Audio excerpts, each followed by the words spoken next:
今集雞腿貓短線團就帶大家嚟到廣州增城呢邊浸溫泉，呢度仲有超過20個養生溫泉池俾你慢慢浸，當然就唔可以錯過佢哋唔同嘅水上活動設施。我哋仲會享用佢哋豐富嘅海鮮自助餐，精彩內容千祈唔好錯過啊！睇片之前記得免費訂閱我哋雞腿貓頻道。大家好，歡迎收睇雞腿貓頻道。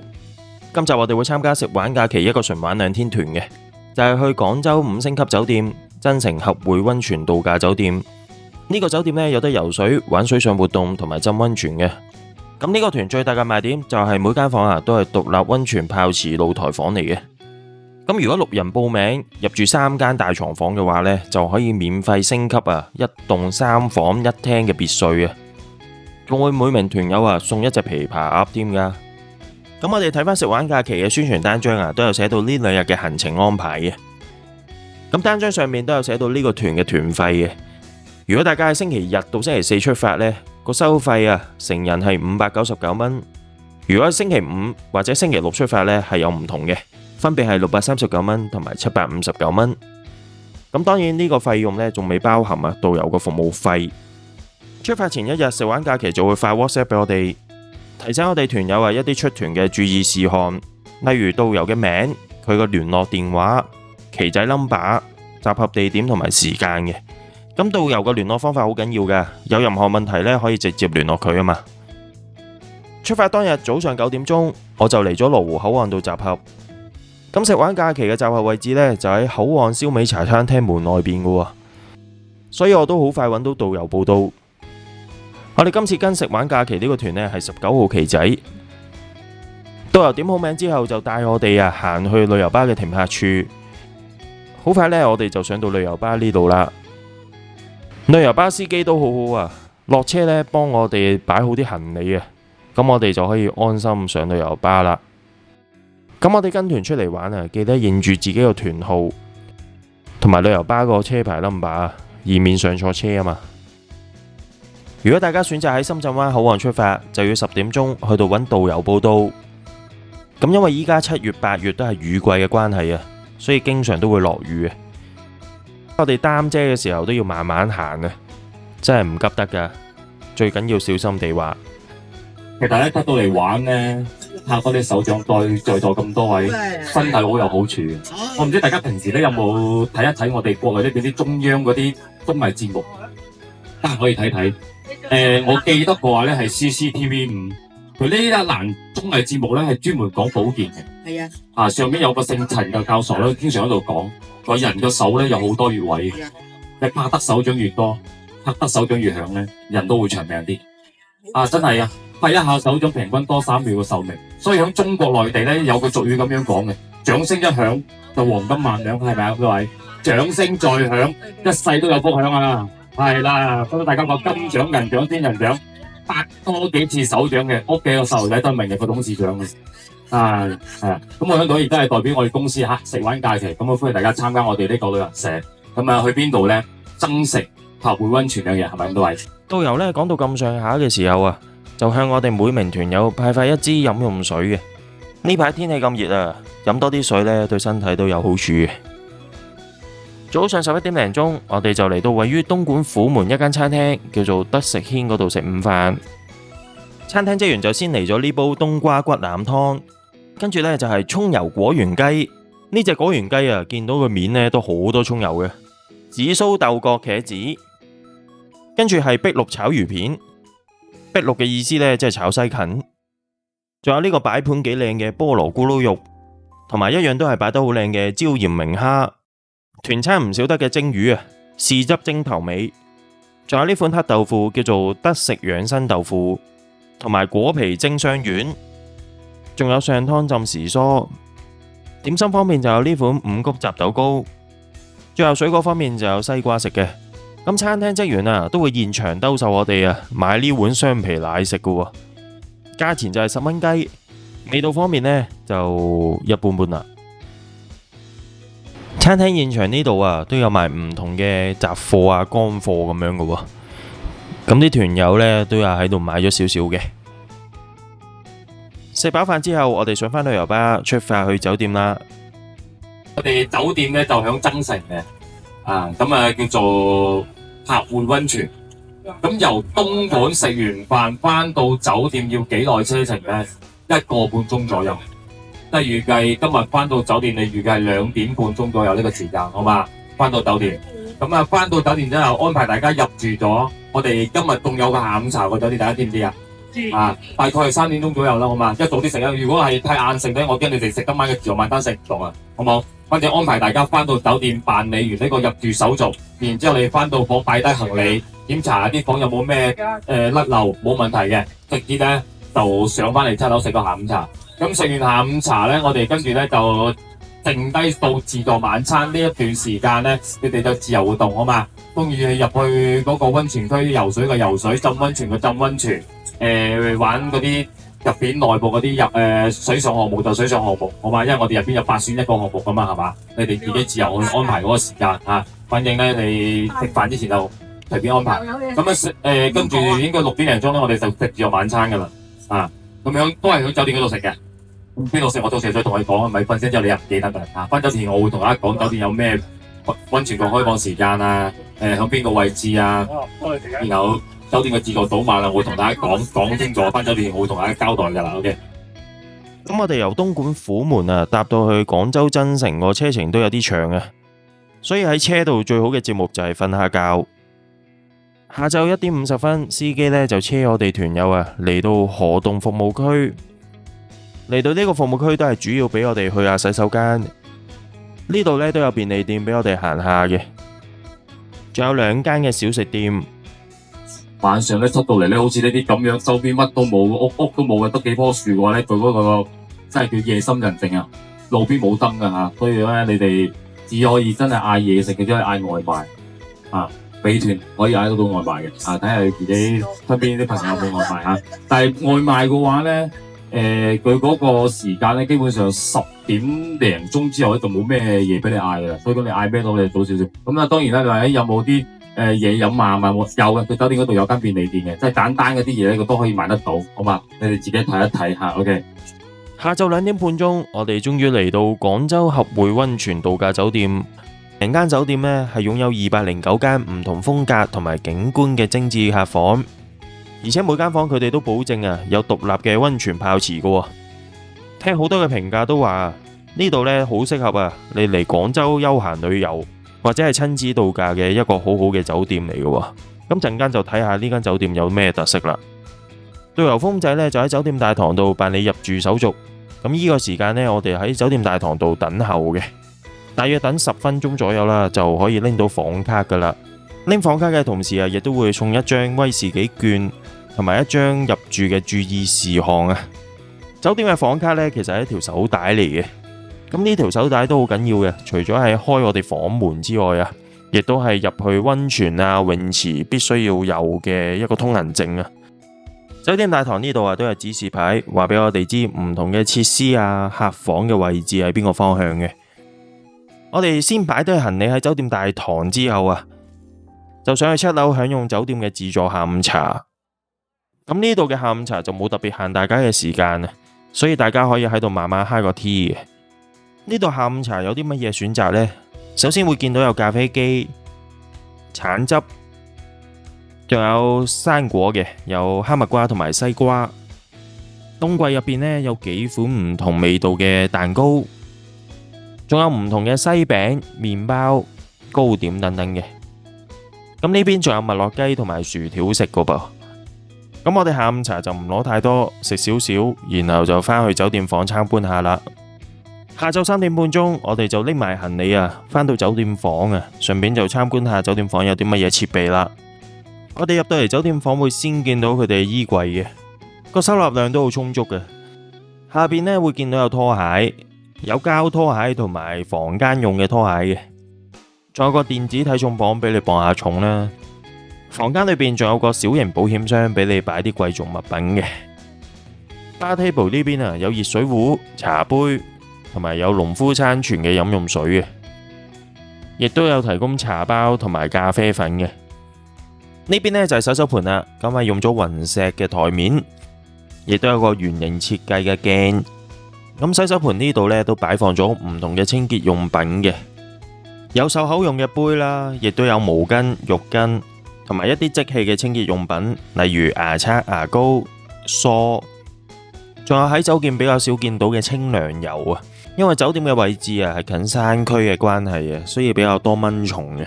咁酒店呢都好貼心，所以就提供咗清涼油俾我哋。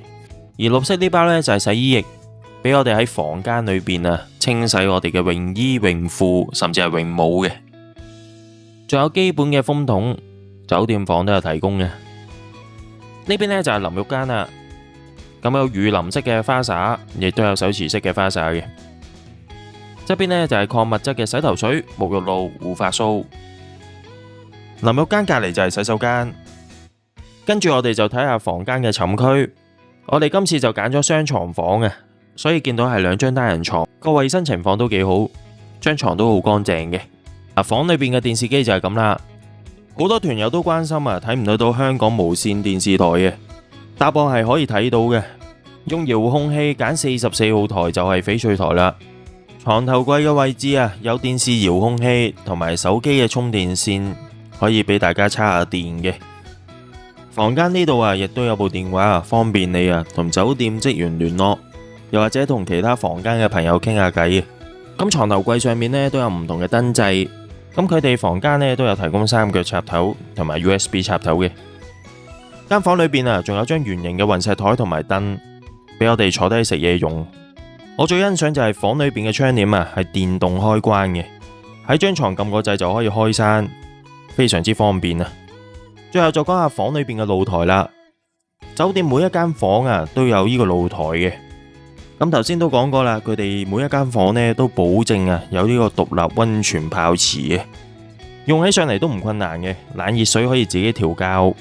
呢個獨立溫泉泡池呢，佢個空間都好大嘅喎。大到同時4個人浸都得嘅。咁呢度呢都有個溫馨提示啊，提醒大家浸溫泉嘅一啲事項，例如唔好空肚、飯後或者酒後浸溫泉啊，亦都要將身上嘅金屬飾物呢除落嚟啊。如果帶住一齊浸嘅話呢，有機會變黑色嘅喎。同埋最重要呢係每次浸溫泉唔能夠超過15分鐘嘅，咁就避免到身體有任何唔舒服嘅地方。仲有每間房嘅露台啊，都有晾衫架嘅，俾你晾乾嗰啲泳衣啊、泳褲咁樣啦。最後我哋房間露台望出去個景觀就係咁啦。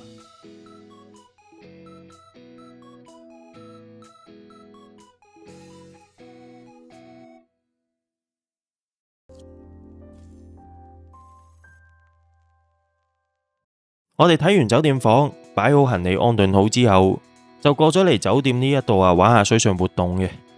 睇返食玩假期嘅宣傳單張呢，就寫明水上活動只能夠8揀1。咁我哋喺現場問酒店相關職員啊，佢話呢，如果冇人玩嘅話，可以玩埋其他嘅。我哋時間就有限啊，所以淨係玩咗一個，玩咗呢個雙人水上單車啊。不過我哋玩水上活動啊，個活動範圍呢，就局限喺呢條河仔度。咁呢條河仔大約有200幾米到啦。我哋喺條河仔兜咗一陣啊，已經覺得好無聊，想翻上岸。咁我哋水上單車玩咗唔夠15分鐘就已經玩完啦。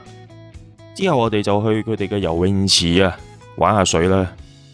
我哋行去游泳池期間，就路經呢一個小型兒童水上樂園，不過一個人都唔見喎，有啲冷清啊。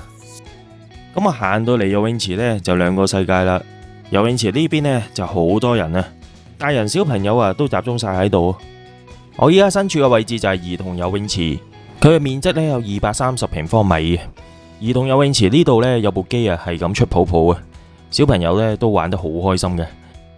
兒童游泳池隔籬就係無邊際泳池，咁我哋落水之前啊一定要戴泳帽啊，如果冇戴泳帽嘅話，救生員係唔俾你落水嘅。呢個無邊際泳池面積啊有300平方米，可以飽覽到啊附近嘅山景，所以呢度好多朋友啊落水其實唔係游水嘅，係為咗喺度影相。咁我一場嚟到，當然要影埋一份啦。我哋游完水之後啊，就去埋隔籬養生溫泉池度參觀下。原來合匯酒店嘅溫泉池啊有超過20個特色泡池，仲有室內冷熱養生池同埋乾濕蒸房嘅。呢度嘅溫泉池啊好多唔同顏色嘅，有黃色啊、紅色咁樣，到底係咩事呢？原來每個養生溫泉池啊都有呢個牌嘅，佢就列明咗呢個池主要藥材配料、溫度同埋佢嘅功效嘅。所以大家去浸養生池之前啊，可以望下呢個牌先噶。我哋玩完水上活動，游埋水、浸埋個溫泉之後啊，就上返酒店房休息，然後5點零鐘啊就落返去酒店嘅1樓享用佢哋海鮮自助晚餐。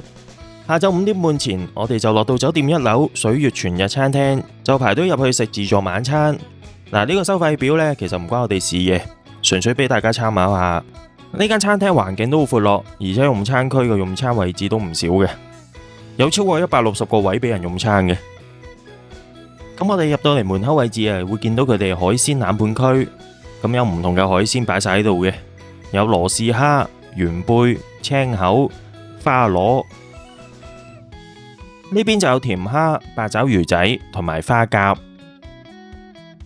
海鮮區隔籬就係刺身區啦，咁有4款唔同嘅刺身俾大家選擇，有吞拿魚、三文魚、鯛魚同埋希靈魚嘅。現場會有師傅即場切刺身俾客人去享用。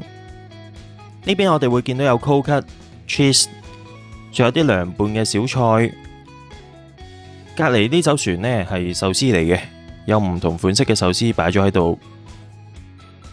再過啲呢就係沙律區啦，有唔同嘅沙律菜、醬汁俾大家自由配搭。有沙律區自然有生果區啦，呢度有6款唔同嘅生果俾大家選擇。比較意外嘅係呢度原來有芒果食嘅喎。跟住就講下熟食區啦。熟食區呢度呢，我哋首先會見到啊大盤嘅小龍蝦，跟住隔籬呢度呢，我哋會見到有沙薑豬手、墨魚蓮藕煲、馬來西亞咖喱牛腩。呢邊我哋會見到芝士肉醬意粉、美式奧爾良烤雞中翼、避風塘香辣蝦、蔬菜粒炒增城鮮苗飯、黃飛鴻脆椒蒜香骨、增城欖角蒸西江鉗魚。呢邊我哋仲會見到有2款熟食，有蘿蔔牛雜同埋肉醬嘅。仲有呢邊呢，其實係一個麵檔嚟嘅，有幾款嘅麵底、菜同埋丸俾大家選擇。呢邊我哋會見到有扒爐，就係師傅呢喺度煎緊魚同埋扒嘅。另一邊我哋會見到有安格斯牛肉同埋燒鵝。呢邊仲有燒鴨同埋叉燒。炸嘢方面，佢哋有炸雞粒、麥樂雞同埋薯條嘅。隔籬仲有幾款嘅蒸點。呢邊仲有2款嘅中湯，有石橄欖燉老鴨湯同埋海南椰子燉雞湯。呢度嘅甜品糕點啊，真係多不勝數啊！有個目測啊，都超過20款咁多，大部分都係細細件嘅，咁就唔驚食唔晒，浪費咗啦。呢度仲有個朱古力噴泉嘅喎，有幾款嘅生果呢，俾你點一點佢哋嘅朱古力噴泉嘅。最後就係佢哋嘅飲品區，冬季入邊呢，就有唔同口味嘅包裝飲品，仲有唔同款式嘅五穀雜糧飲品啊。咁我就試下豆奶五穀先。部機嘅熒幕上面啊，都有顯示呢一款飲品啊有啲乜嘢材料嘅喎。仲有4款唔同嘅果汁，有菠蘿汁、橙汁、蘋果汁、檸檬水等等。汽水方面呢，就有可樂、芬達同埋雪碧。最後餐廳呢度都有生啤飲嘅。咁我覺得呢個自助晚餐嘢食選擇都幾多嘅，而嘢食質素嚟講啊，都算係咁啦。不過人呢，真係太多啦，你攞1-2轉嘢食啊，基本上你想食嘅嘢都冇晒嘅。所以嚟呢度食自助晚餐啊，一定要夠早啊，遲少少啊都少咗好多選擇啊。我哋食完飯就嚟到酒店嘅健身室做下運動，出身汗嘅。酒店呢度嘅健身室係24小時開放嘅。如果夜晚瞓唔着想做下運動嘅話，呢度啊幫到你啦。咁呢度嘅健身器材都幾齊嘅喎，跑步機、單車機、太空機都有嘅。返到酒店房，我哋可以喺露台一路浸溫泉，一路欣賞出邊嘅煙花景色嘅。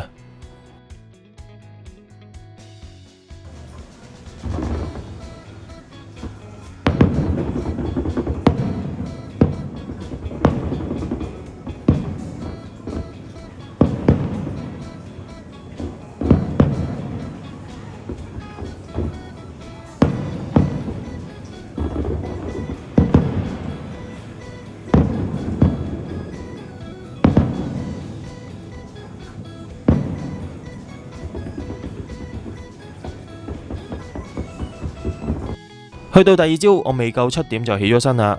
原因係酒店嘅自助早餐呢係7點鐘開始啊。先睇下佢哋熟食區先，會見到豉油黃扒豬腸粉同埋炒菜心，呢邊仲有炒西蘭花、臘味飯同埋茄汁焗豆，仲有扒番茄、順德上湯魚皮角、香芹胡蘿蔔炒香乾。自助早餐時段啊，都一樣有開放麵檔。呢邊好似腸粉嘅叫做派潭蓋仔粉，隔離仲有山泉水豆腐花，仲有蠔汁雜菌燜高灘豆腐。呢邊就有炸雞粒、素菜卷同埋窩夫餅嘅。另一邊會見到煙肉、雞肉腸、牛肉腸，仲有烚蛋、茶葉蛋同埋煎蛋。佢哋早餐呢，原來有啲特別嘢嘅喎，見到有廣西酸嘢、芋頭番薯煲，仲有雞仔餅、南乳餅、牛耳酥等等喎，真係好特別啊！自助早餐一樣都有沙律區，咁有唔同嘅沙律菜、醬汁、配料俾大家自由配搭。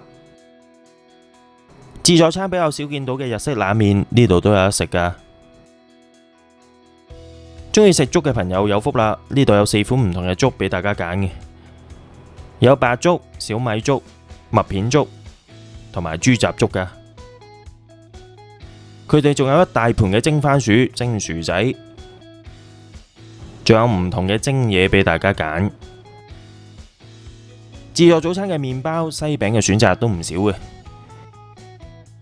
呢度我哋見到有紅棗核桃糕、麵包布甸，呢度仲有各式各樣嘅法式麵包、白方包同埋全麥方包。另一邊我哋會見到唔同口味嘅丹麥酥、叉燒酥，仲有榴蓮酥食噶噃，而且仲有鬆餅等等，真係太多選擇，花多眼亂啦。生果區有5款嘅時令水果俾大家食嘅。呢度嘅早餐啊，仲有酸奶食噶噃，有原味同埋紅棗味，仲有唔同口味嘅穀物早餐，仲有熱豆漿、熱牛奶、紅茶提供嘅。凍飲嘅話，佢哋有凍牛奶、橙汁、菠蘿汁、檸檬水。咁我自己就撳咗杯即磨咖啡飲啊，提下神啊嘛。咁喺呢度呢，就慢慢享用一個豐富又提神嘅早餐之後啊，就翻去酒店房休息到11點鐘。咁我哋11點半前啊，就要喺酒店大堂做集合，然後上返旅遊巴出發去食午飯。中午12點鐘，我哋就嚟到蜜仙餐廳度食午飯。餐廳職員呢，就先上呢一煲5支毛肚湯俾我哋飲。呢煲湯除咗有5支毛肚之外，亦都有嚿大排骨喺度嘅。跟住就係餐廳嘅招牌菜脆皮燒雞，味道都唔錯嘅。仲有呢一碟豉汁蒸玉子豆腐、竹筒豉汁蒸排骨、鹹蛋黃叉燒、糖醋蓮藕、西芹炒牛肉、豬尾炆花生，仲有蒸鯇魚同埋炒菜心嘅。最後時令生果呢，就係食荔枝啦。食飽飯之後，我哋上返旅遊巴出發去到正果老街。咁我哋呢，有1個鐘時間啊，自由活動嘅。咁正果老街呢，係位於廣州增城區正果鎮正寧街16號，係增城區係一個好熱門嘅景點，好多遊客呢都特登過嚟呢邊打卡食下嘢咁樣嘅。呢度除咗擁有好多清末民初新中國建立時代嘅傳統建築之外，亦都係一個好出名嘅小食街嚟嘅。呢度呢，好多位置啊，都好適合大家喺度影相打卡嘅。正果老街呢度啊，都好多鄉村美食嘅，例如有魚麵、雲吞、瀨粉、竹筒飯、蛋散、蝦堆、鹹水角等等各式各樣嘅地道鄉村美食啊。而雲吞呢，一直佔據住正果老街美食嘅 C 位喎，好多人呢都因為呢個雲吞而慕名而來嘅。咁因為正果老街太多人嘅關係啊，所以我哋求其入咗間餐廳度食少少嘢。我哋就嗌咗呢一碗鯪魚鮮肉雲吞，咁要15蚊嘅。餐廳店員同我哋講啊，佢哋嘅雲吞呢係即叫即煮啊，所以用嘅時間會耐少少。味道方面可能我期望太高啦，所以覺得又一般般啊。除咗雲吞之外，我哋仲嗌咗碗魚皮鯪魚麵，一碗20蚊。味道方面呢就不過不失，不過呢就唔及我之前喺潮州古城食到嘅魚麵咁好味啦。正果老街對面啊有條河啊，原來有個名噶喎，叫做正果美麗河道。呢條河道全長大約有1.1公里，係真光碧道重要組成部分。現場我哋會見到好多人帶住小朋友啊一齊嚟呢邊掘蜆噶喎，相信呢度呢都好多收穫啊！啲小朋友呢都喺度玩得好開心啊！呢隻懷枝，懷啲啊，係食到唔會上火，依家季尾都過時啊！使唔使浸鹽水嗰啲啊？唔使唔使，唔使浸鹽水。我哋喺正果老街門口啊等旅遊巴嘅時候，見到呢個小販呢就賣懷枝喎，2蚊一斤，咁我就幫襯咗佢5蚊啊！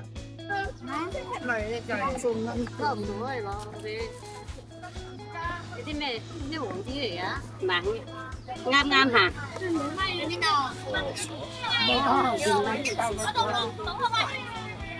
有啊！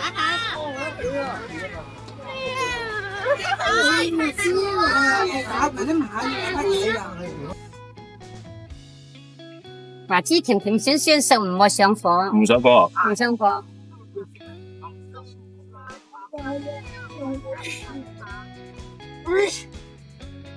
Yeah. 我哋喺正果老街搭旅遊巴翻返嚟東莞虎門呢邊，又過嚟德食軒呢度啊，就係攞琵琶鴨嘅。咁我哋呢都會喺德食軒嗰度去過洗手間嘅。咁唔少團友啊順手喺呢度買嘢嘅。